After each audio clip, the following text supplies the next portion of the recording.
Hello and welcome to Aurelian University. In this video we're going to talk about the accusative case right here, and sorry about these two C's. There are two C's there, it just, I don't know, I smushed one of them with the other.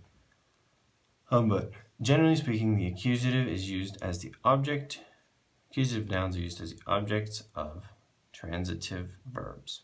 So if you have a very simple sentence, Bob sees Mary, Bob would be the subject, probably in the nominative case in a nominative accusative language.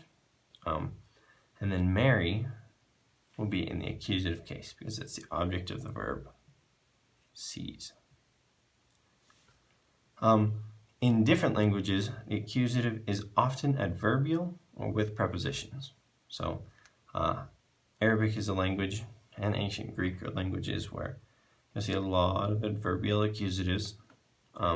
There are some examples you could probably cite of English adverbial phrases that were probably originally adverbial accusatives.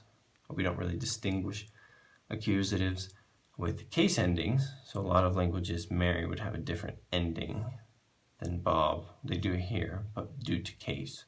So there would be an accusative ending tacked onto this word and a nominative ending tacked onto this one. So it's not as obvious in English. However, you will in many languages see that as an additional use of the accusative case. Adverbial, an adverbial use, or with prepositions.